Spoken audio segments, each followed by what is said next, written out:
Today we're going to be ranking all of the giant mech bosses across the franchise's history of Armored Core. Why am I doing this? It's because I'm bored. That's it.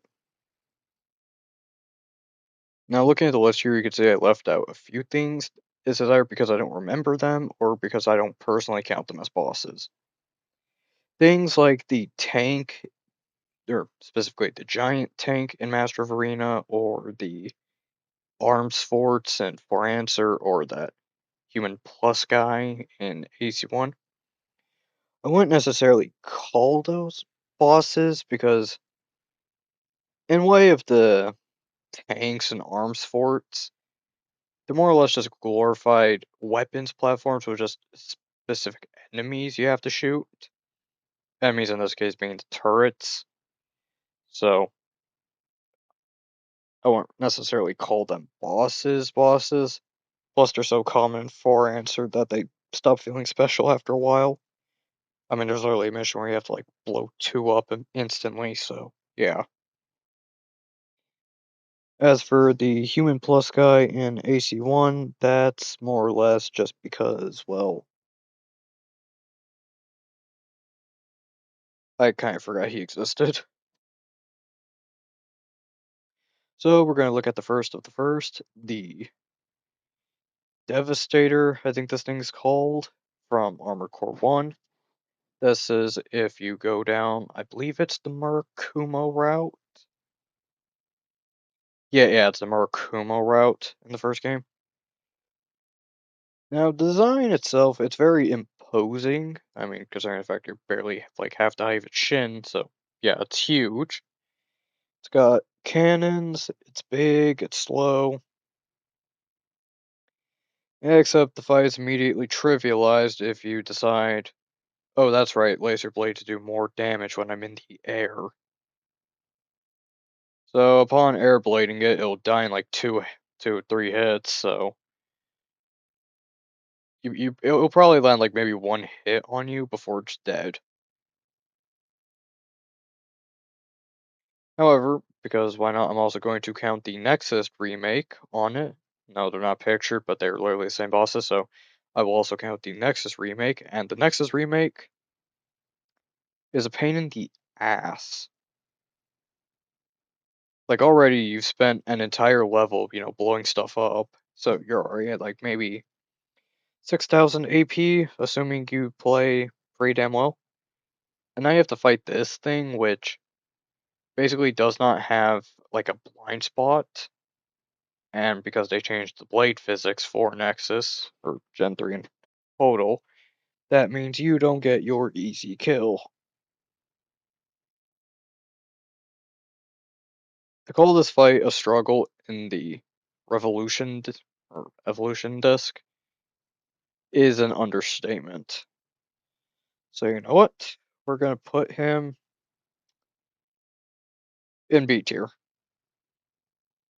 It's a solid design with insane challenge in Nexus, which I feel kind of brings it down because of how the Disc 2 changes can just feel kind of unfair, especially with just how Nexus is as a whole and my bias towards that game.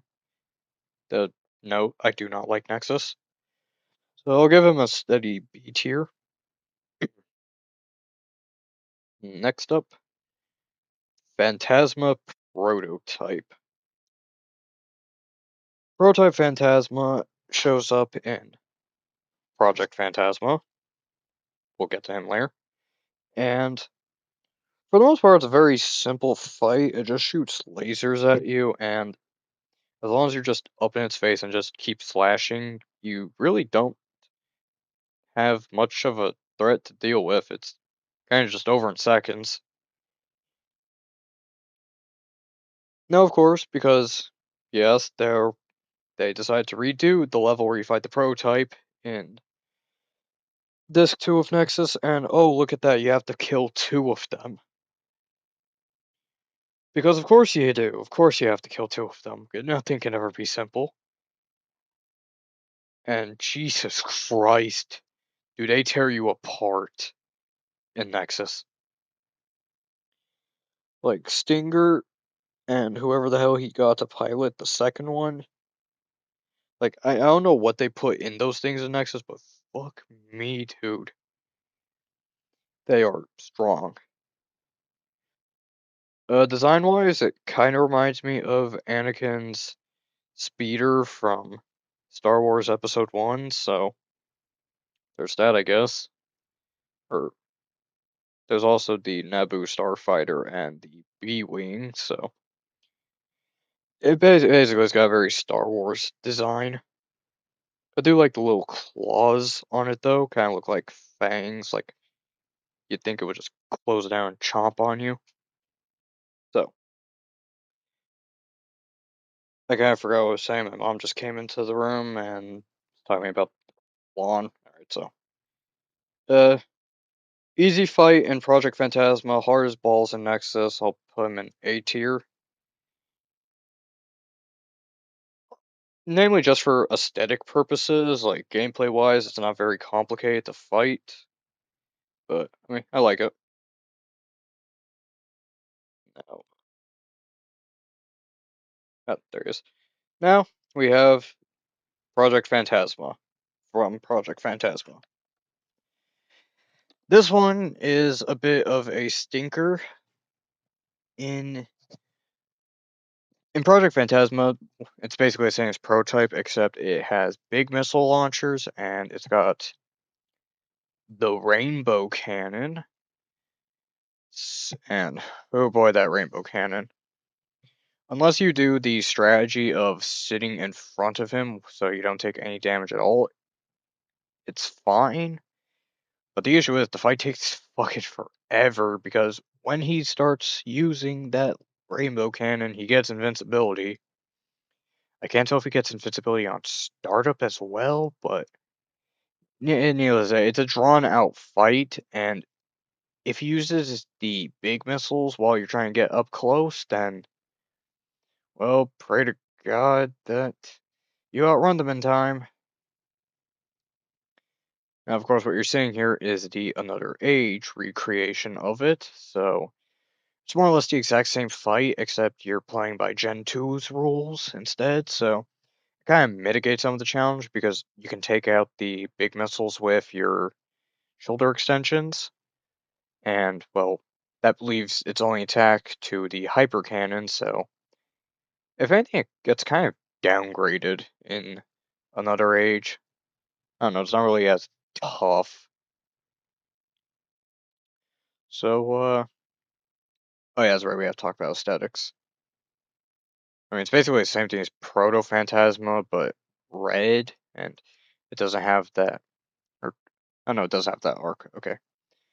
Uh, in fact, I do like the big missile launchers because they kind of remind me of the Crest Arms in Gen 3, kind of like a predecessor of those, especially with how they open up. Beyond that, it's red. I like red, so we'll put them in A tier. Next up, Nine Ball Seraph. You all know him, the red and gray terror, or I guess it's maroon and gray compared to Nine Ball's bright red and black. And, well, you all know the design. It's a samurai helmet with a giant feather. It's got a big tail on it for some reason. It's got twin back thrusters, and I believe it has both energy cannons and regular bullet cannons. And it's even got double moonlight and a jet form. So aesthetic wise, he already takes the cake. Like just completely. You cannot top this thing design wise. Gameplay wise, there's going to be two different variations of how you approach it gameplay wise. The first one is you start dying constantly because you have no idea what to do, and he wipes you out with his twin moonlights. And the other experience is you kill him in less than 20 seconds because you started backpedaling with the Tyrant Quad and Karasawa because you're cosplaying Annihilator. And oh, look at that, he died before we could even get to the lyrics.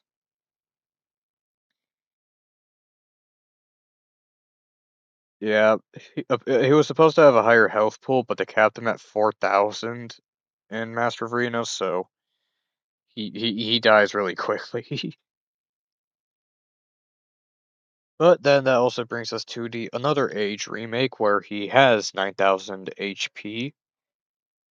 And the more left him exactly the same, except they changed his jet mode so he'll circle around the top of the arena and land behind you. So it's admittedly a fun change and actually makes the fight longer and a bit more difficult, especially if you aren't aware of his movement patterns. Which, by the way, I did get down to a science on it. Every time he leaves jet mode, there's a clicking noise. And as long as you have a radar to know he's behind you, you can just use Wonder Eight's quick turns to face him and lay into him. So, and plus you have 9 playing in the background, so we all know this was coming. S tier. Now we have Leos Klein's first mech in Armored Core 2, specifically phase 1 of his boss fight. I have the other one right here. And this one is a surprising one. The fight itself is honestly just kind of a slugfest. He uses explosives and just kind of slowly hovers around everywhere. It basically just boils down to you shoot him, he shoots you, he who shoots first comes out on top. I wouldn't necessarily call it an impressive fight, but especially for all the build up to it, he's finding Ramil's dying body on the way there. Especially with all the shit you went through, you thought, maybe we might have a rematch in Leos's AC or something, but nope, he's in this. I honestly can't remember the music from 2, so I can't really comment it. Aesthetic wise, I just think it looks stupid. Like, it's got a giant dress coming out of it, which I think is supposed to be the tank, like those fat tank parts, so, I mean, that's kind of reminiscent of an AC, same thing with the cannon arms, but then you just have this arc. And it's like they're trying to steal some elements from Phantasma, but at the same time it just falls flat because it's like, why would you ever need this? You could just like have missile racks like just shown on its back or something, or have like laser cannons just coming out of its shoulders. Like this whole thing is just unnecessary, and I feel like it just brings the design down. D tier. Now we have Leos's Phase 2, and this thing is basically the original Ibis from Silent Line, except it's got like a weird Frieza tail coming out of its head. So there's that.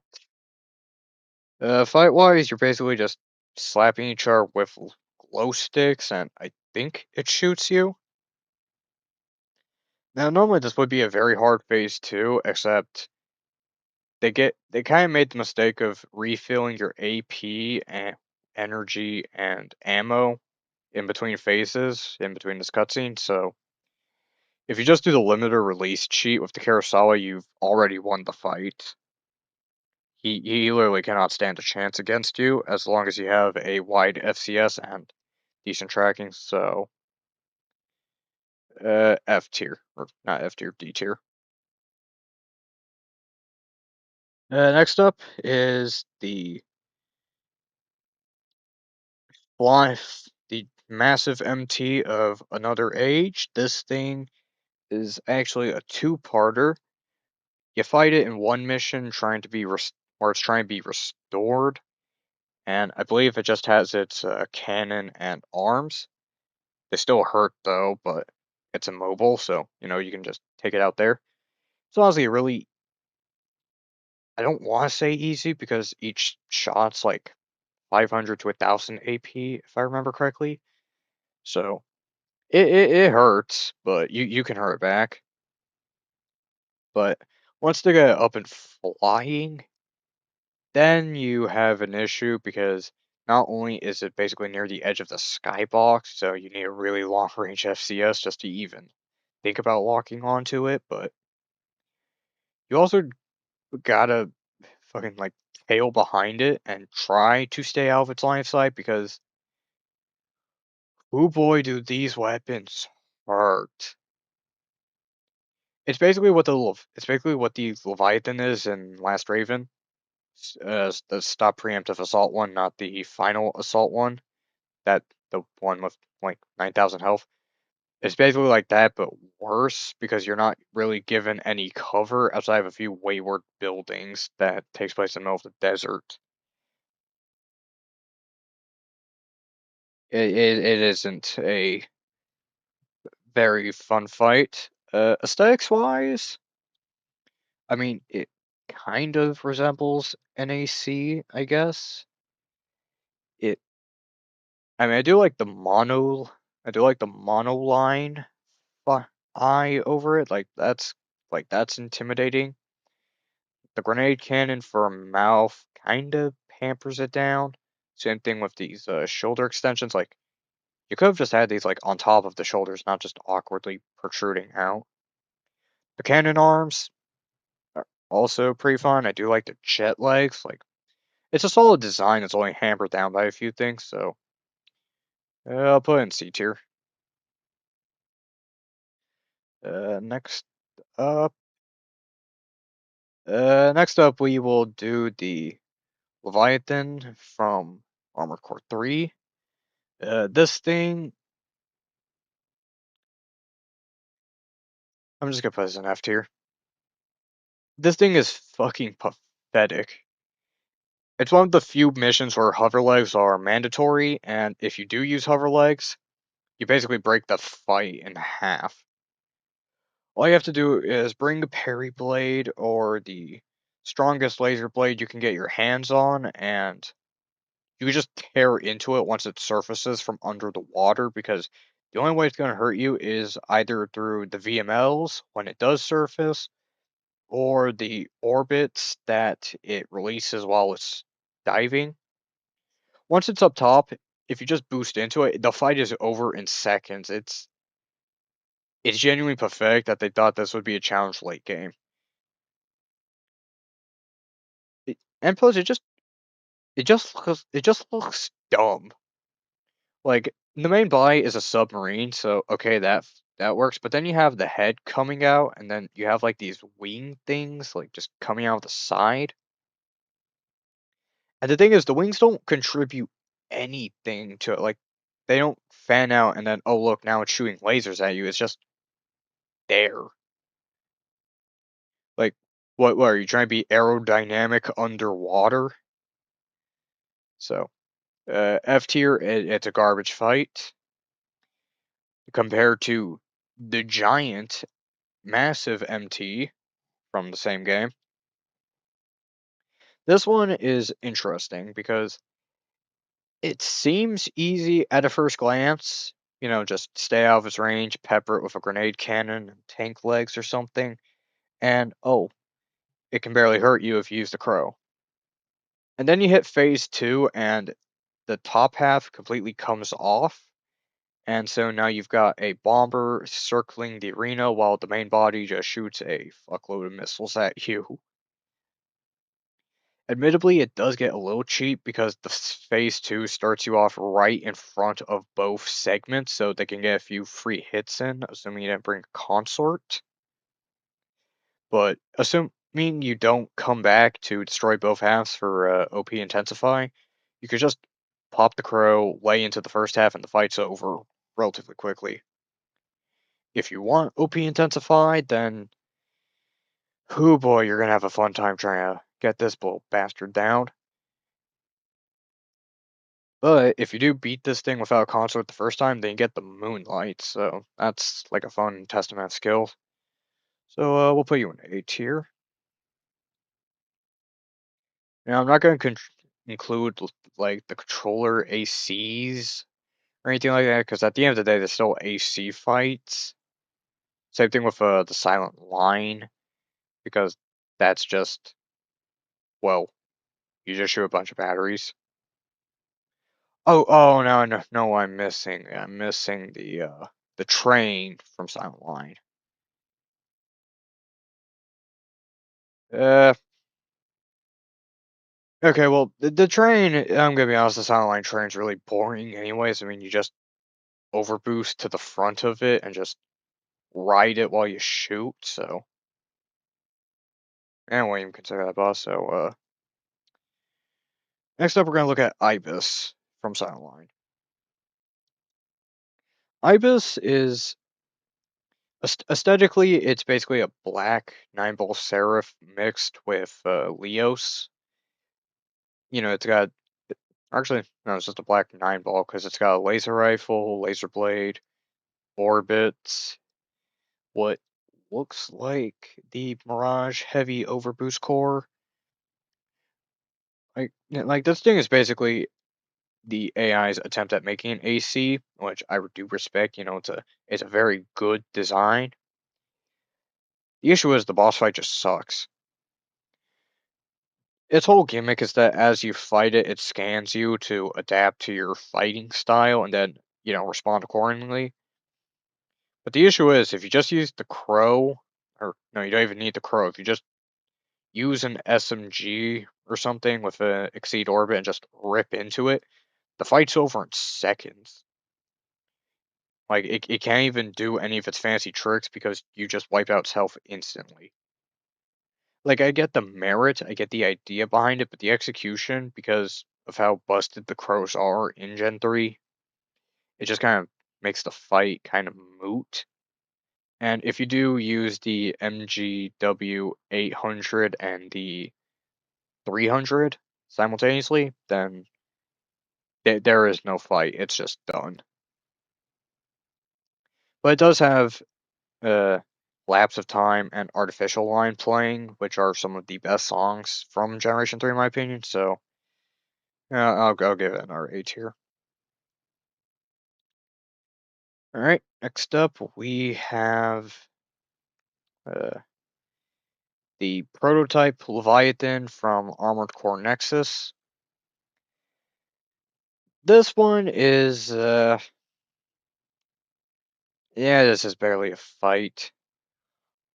As long as you bring in level S ECM resistance and at least the Pixie 3, the fight's, it's not even a fight. You just shoot some panels on a wall, then you shoot some batteries.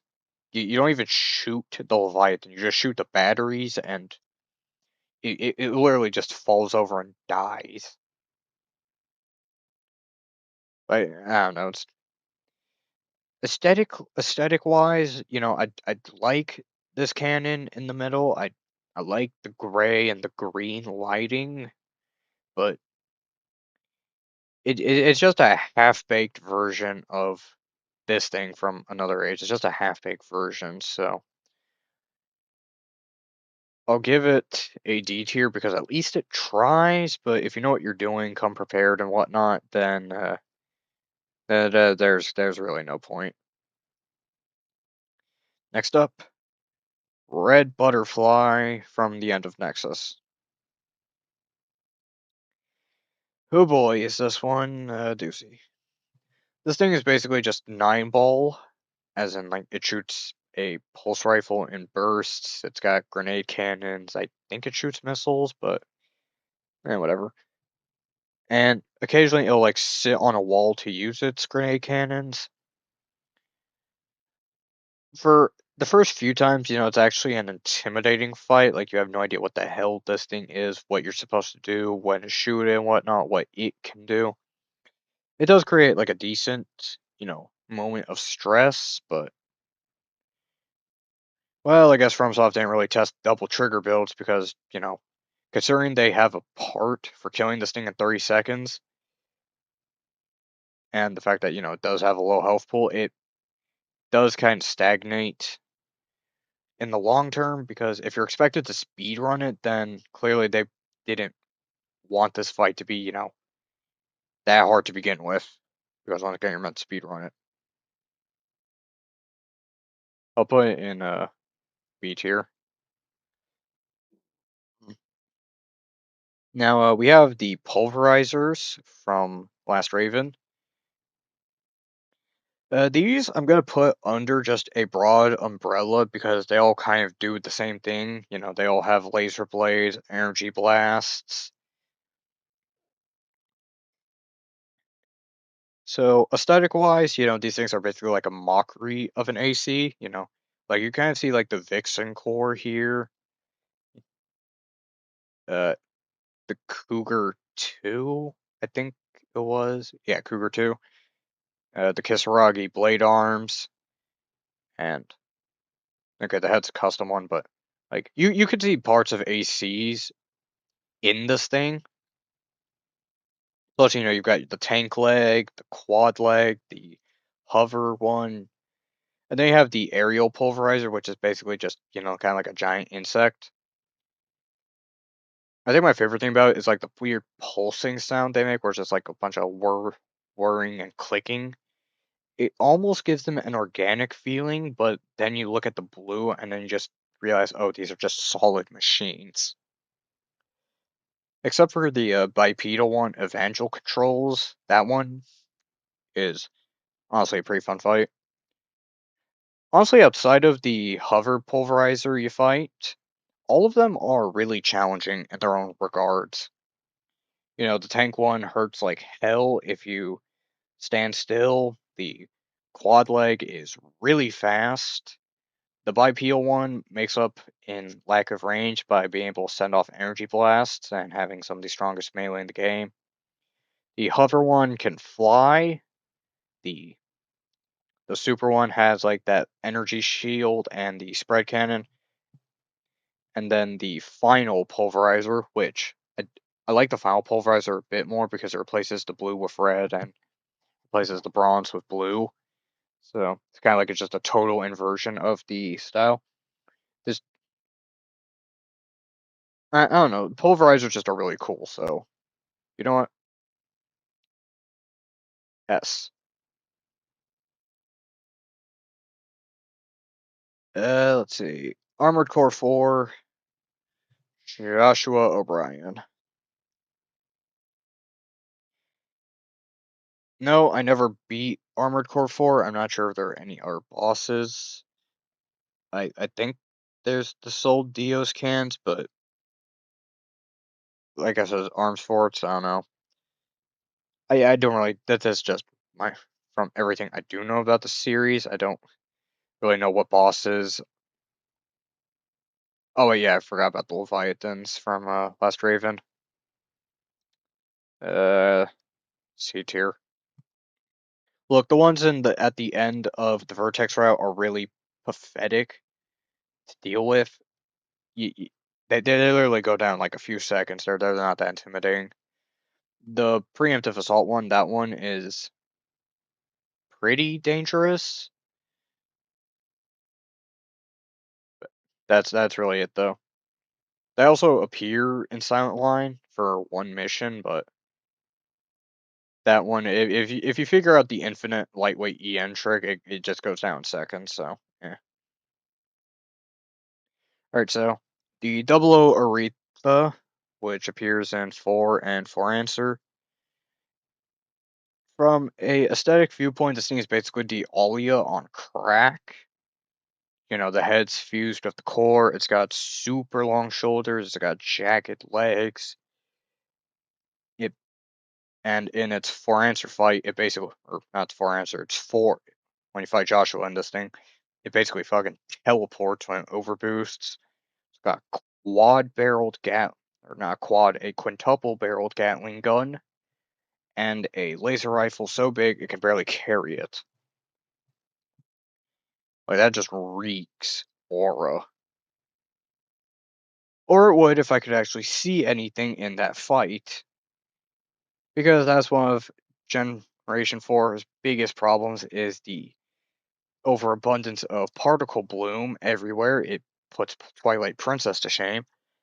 And with how dark seed a barren earth is, you can barely fucking see this thing. I will give it though, Fall is one of the best soundtracks, so that kind of makes up for it. So,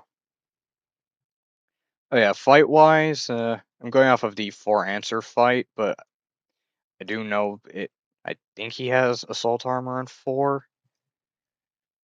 It can shred you with its Gatling gun, and its plasma cannon can pack one hell of a punch, assuming you don't got decent energy resistance.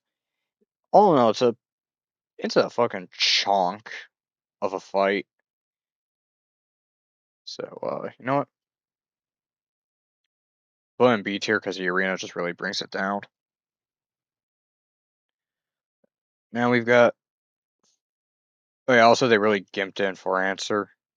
Like they really gimped it. So next up we have four answers. Answerer. This thing is terrifying. Once you enter its primal armor range, oh shit, my PA's gone, my health is draining, I gotta kill this thing fast. You start shooting it when you realize that your solid weapons do absolutely nothing, so then you realize I need to start laser blading the crap out of its wings, or these top units. I know people have been able to destroy it by taking out the crystals, but I don't know, never really went down the crystal route all that often. Fight wise, this thing is really challenging because, like, if you don't know what you're doing, then it hurts because the VMLs alone can really shred you. If you try hiding down here, the wing lasers and the assault armor, and even if you're on top of the wings just to dodge the VMLs, like, the wings can still, like, hit you depending on what angle you're at. So, all in all, it's a very challenging fight, even if you know what you're doing, which I do like that. On hard mode, especially to drive home how kind of like hopeless it is by having it drain your health and just immediately and before you even enter its primal armor. So another A tier only because the music brings it down a lot. Let's see what's next. What is next? Uh, the train from Armored Core 5. F tier. I hate fighting this train. Just I don't know. It's not a very enjoyable fight when it just boils down to chase after it, laser blade it. I think EN weapons or concussive weapons work on it. I don't know. It's been a while. It's been half a year since I played Armor Core 5. I was working on a playthrough, but I could never get past level 4 because the game kept crashing and the stalker fight just. Ugh. So Exusia and NWGIX is just gonna be my personal opinion from. Oh wait, first of all, this thing that I fought, this giant crab thing, another F tier. It's a very boring fight. You just wait for these panels to open up and then you slash them. Like I think you have to wall jump between the legs to get up to them, or just wall jump repeatedly up it. It's just I don't know. It's not a very intriguing fight in the slightest. I don't know. I barely remember anything from 5. Now we have the Exusia, piloted by Chief and Carol at the end of 5. I'll just throw these two under the exact same umbrella because they kind of just do the same thing. At least the world boss variant of J, at least. They both shoot. They both shoot you. They both kind of like do a dive bomb. They both fucking rain missiles on you. The difference is this one explodes and leaves himself open. This one doesn't. I will say though, Exusia's arena, which is like filled with broken buildings and stuff for wall jumping, so you can like clear some attacks. Like it's a much better set piece than Jay's arena because like you have that giant storm in the background. You know that you're in a destroyed city. Everything looks fucking apocalyptic. Like it's a very nice set piece. Plus you got Stain going on in the background, so yeah, I'll give it an S tier. Jay, on the other hand, only squeaks by for mechanized memories because his entire fight is just kite him and then punish him once he uses his assault armor. That's it. Like from all the gameplay I've seen, you aren't doing anything because physically you can't do anything in that arena. All you can do in that arena is glide boost and just circle strafe. There's no set piece. It's just a fucking desert. You have the tower in the background. That's it.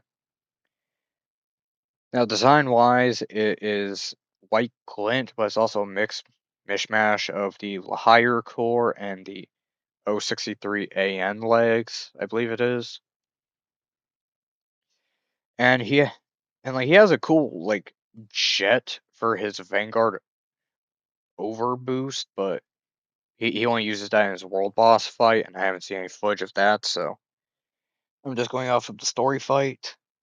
Like story fight J is very disappointing for like a myriad of reasons. Outside of the passive health drain, all you're just kind of doing is just sitting there, just shooting two guns at him constantly, and then using a laser blade when he's down from using assault armor. The fight really only squeaks by because of mechanized memories. It's beyond that, it's just really boring. Like he doesn't even have his laser blade from his world boss fight. Like that would have made it way more interesting. So C tier. Especially because it's white glint.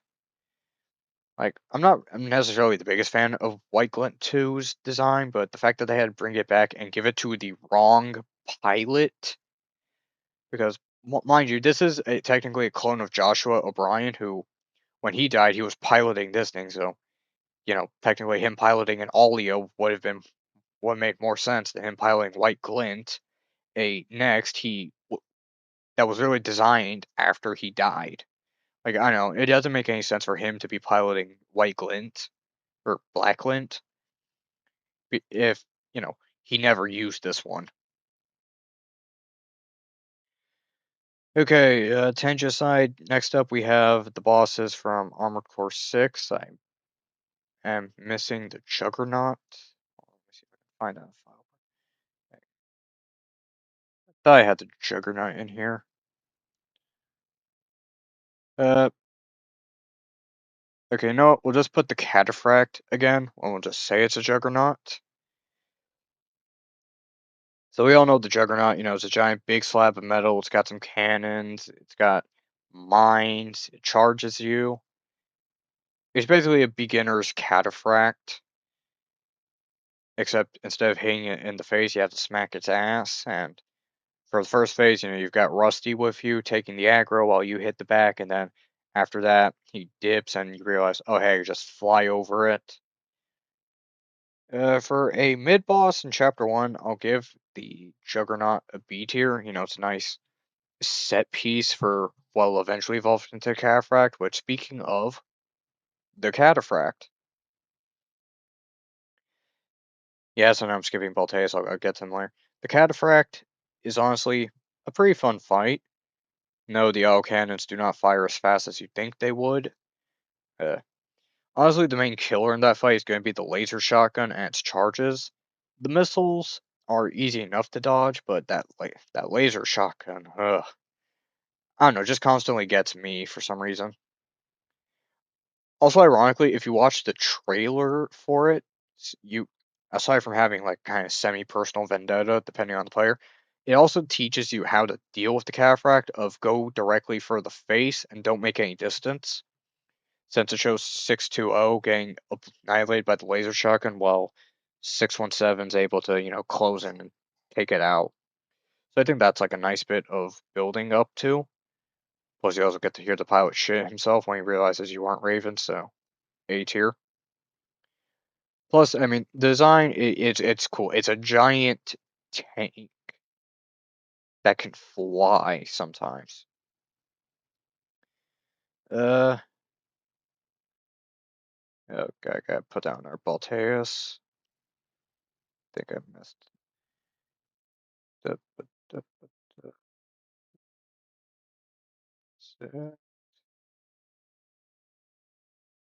I think I will have labeled these by now. Okay, so we'll go with Balteus 1 at the end of chapter 1 for AC6. Balteus is honestly it's definitely a fight that will filter you the first time until eventually you get the idea that, oh, I still have to play it close to the chest and just, get right on its ass and then quick boost when I hear the beeps. Design wise, it's very fun. It's got a giant it's a it's in basically just an LC piloting a giant tech sled with a hula hoop that turns into a missile ring, which honestly is a very cool design. Gets a lot of points. Uh, Gameplay wise, it's honestly pretty fun. You know, chase it down, break the pulse armor, and then after it, you can try to stagger chase it again before it sets off its pulse armor again. You've got contact with you, amplifying the fight. Then once you hit phase 2, it starts using flamethrower swords. So, it's pretty cool. And then oh yeah, and for phase 2, it's also got its own assault armor, which hurts like hell if you're even like within spin distance of it. So, I'll give Balteus 1 S tier because while yeah, he did filter me for like for like 2 or 3 hours. Once I eventually got the hang of the fight, it was very fun to do. The same cannot be said for Archipus Balteus. Snailteus I avoid at all costs because I utterly despise fighting him. Why? Well, let's look at the fight from a customary standpoint. He's replaced the missile rings with pulse cannons, which he will shoot out waves of bubbles at you, so that just hurts like hell. And for some reason, he just has giant laser cannons. Those laser cannons are not fun. And he just spams them so frequently, like a Dragon Ball Z character spamming Kamehameha. And then once you hit phase 2, then he starts doing his little laser dance where he spins around the arena with both of them constantly going on, leaving a lecture field while he complains about all of us being losers compared to him. And because you decided to do fires, or you decided to abandon fires for Liberator. Oh no, he's not. Oh no, he's a worse Bolteus. If only just because I've never really found much enjoyment in fighting him to begin with. And plus, it's snail piloting, so uh, what? Just for snail, I'm going to add a row below.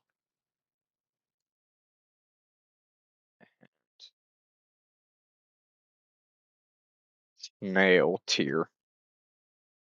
That's where snail tier belongs. Snail tier.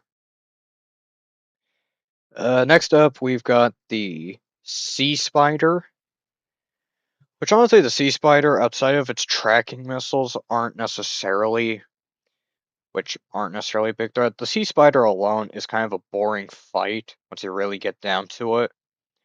All it is just stick to its size, just stick to its flanks and unload into it while it tries to like do its little hoof slam. Like I could boot up 6 right now and clown on him in like 30 seconds. It's not necessarily a important fight. Once it takes off in phase 2, then it's a bit more interesting. That in the sky is like its little pine cone laser. I feel like I should have started with the flying and then like have you ground it to show it's getting weaker, but eh. And then it reappears for All Might's fight with a twin, which honestly I really despise because of how many runs they've ended. Because, I'm paying attention to fighting All Might because they only exist in the All Might fight to waste time and ammo. You're supposed to just focus on her and Iguazu.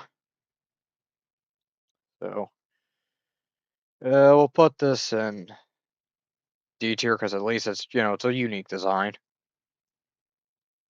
Next up, we've got the PCA's Enforcer, which honestly, I think I would have preferred if, like, in between phases, like when it swaps to pattern E, it does the land crab tank mode it was using throughout the entirety of Dev 2 up until this point. Like, I think it would have been cool if, like, we saw it switch intermittently between, like, a transformer. But for what we get, it's a pretty fun fight. It's got a laser cannon, it's got a shield, I think, and plus it's got this giant battering ram that sends out shockwaves once it hits pattern E in phase 2.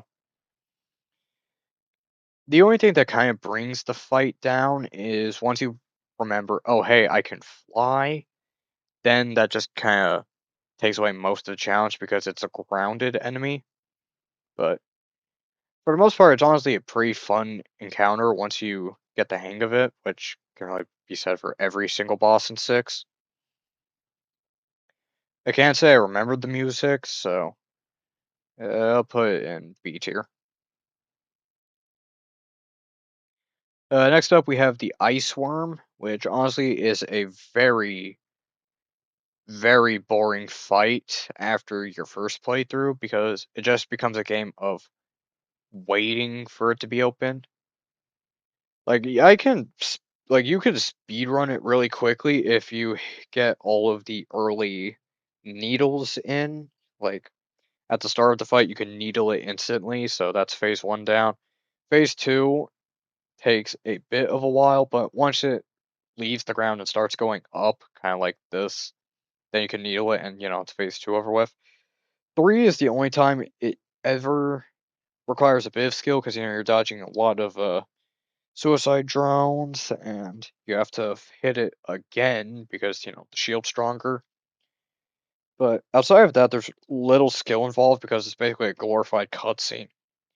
For anyone wondering, no, you doing a lot of damage is not you doing skill. It just has such a miserable capped health pool that literally anybody can clear it instantly. So outside of the spectacle of Rusty hitting it for the first time, I'll put it in C tier. Uh, I'm not going to include the Strider because outside of shooting its leg, all you're doing is just fighting a glorified laser cannon, and that just kind of stops being a fight. Same thing with the Nepenthes laser platform, because once you're under it, congratulations, the fight is over. It's not even a fight, you're just taking out a stationary object. So next up, we've got the Ibis. I believe this is like RI or like IB001 or something. This thing is millennia for Armored Core, and I mean that in the most literal sense. You've got your energy, coral blades that she'll slam into you and whatnot, or the whole, haha, you drained my first health bar, but prepare for the second one, and now I'm a bird. I will say though, something that kinda brings the fight down, and honestly, same thing will go for air in the fires route is the fact that all the Ibis series just kind of seem to be one-trick ponies of just, hey guys, check this out. We have coral swords and fucking coral drones. Like they all just kind of really do the same thing of just we have swords and we have drones.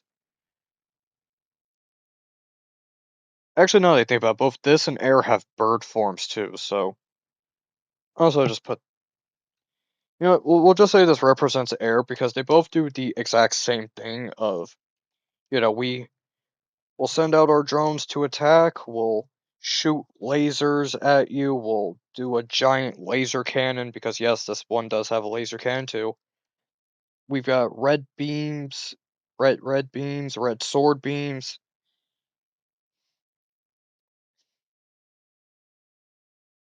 So no, I'll put him in A tier because this and Air's uh Coral Mech have some of the best designs in the game. Like especially the Ibis series, like I really like this kind of like insectoid design with the reverse joint legs. Even if this is supposed to be a rehash of Ibis from Silent Line, it's it's a good rehash. And remember, this will also count for Air. Next, finally, we have All Mind.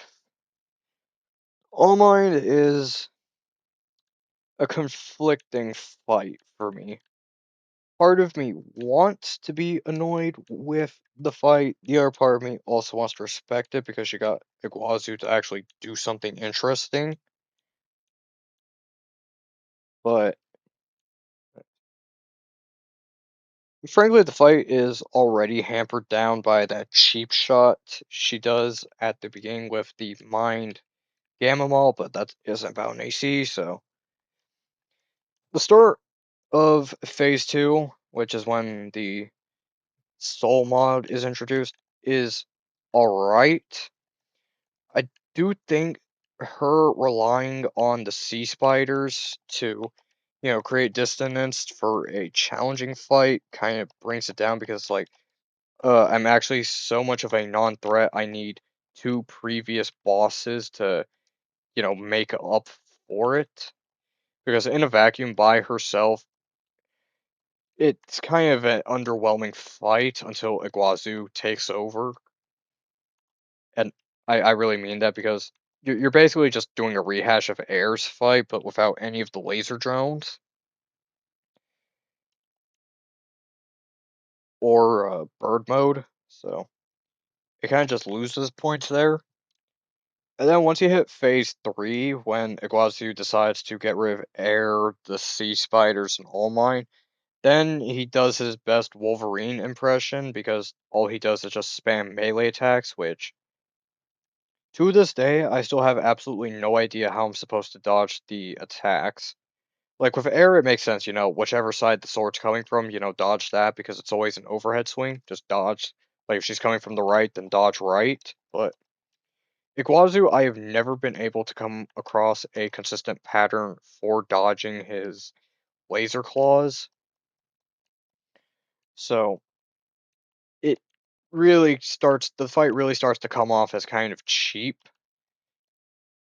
especially when it begins doing combos out of nowhere, or my personal favorite, the one hit kill move of Doom and Despair, where all he does is his stupid what was it? Oh yeah, basically he'll like wind up, get his claws into a kind of like a trident, and then he'll just harpoon or not harpoon, he'll like spear you. And they'll in like 9 out of 10 cases they'll always kill you. So I don't know, it's not a enjoyable fight. Like I've been able to buy this fight with Steel Haze Orbis and Nightfall, but at the same time I wouldn't really say it was an enjoyable experience. Even trying to learn the fight, it's still brought down by the fact that, coming into this, you're already weak from dealing with Mind Gamma and 4 mini Mind Alphas. But on top of that, you also have to deal with the sea spiders to, you know, create some artificial form of challenge because God forbid we actually have a boss fight that's a one-on-one for All Might and we have to do the whole puppet master aspect. Which I feel is kind of just telling for the All Might route as a whole. You can't ever do a one-on-one fight. No, it has to be, All Might and her goons, Iguazu and All Mine's goons. Fucking the Cataphract and the Actor Moy. Just, I don't know, it just brings down the quality of the fight. So we'll put it in B tier for bitch because Aquasu's a bitch. Oh yeah, I completely forgot about the Actor Moy.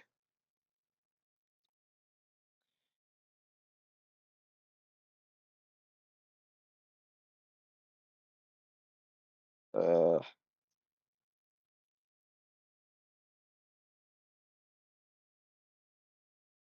the Actor Moy.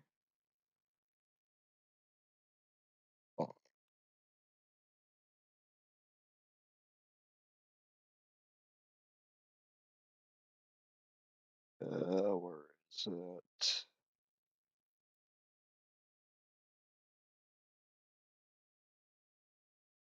Okay, no, just put in the Cataphract again. Where is it? Put in the Cataphract standstill. The Actor Moy. I will have a image up in post processing. Yeah, I'll put them in B tier. I don't know, the Actor Moy, they kind of work. They're supposed to be fast similes of ACs. One of them's, the range master. The other one's got the melee weapons. Both work as a team, but I don't know. They're really forgettable in my eyes, just mostly because they appear once. Like, at least for the at least for like the H and LCs, you have multiple instances where you fight them and, they're sizable threats. The Ector Moy, you literally fight once per playthrough. At least, or no, twice if we're counting all mine. So, I don't know. They aren't exactly that great of a fight. So, I'll at least give them B tier because, when there's two of them, they work. But, take out one, the other just kind of falls. Especially because they're at the end of a pretty long level, even if you do get that supply Sherpa. So, I feel like that just kind of brings it down a bit. But yeah, that has been the tier list for all the giant bosses across the franchise, at least the ones I know of. Yeah. Like and subscribe if you enjoy. If you want me to make another Armor Core tier list, I don't know, leave a comment or something. I'll probably post this on Reddit. But, I kind of doubt anyone's actually going to sit through to the end. No one ever does. Certain audience retention is subpar. Then again, I'm subpar, so kind of goes hand in hand, I guess. Alright, I'll catch you on the flip side when I eventually get the willingness to continue Lost Raven, or maybe bother trying to recreate a Mist Crown video. Have fun.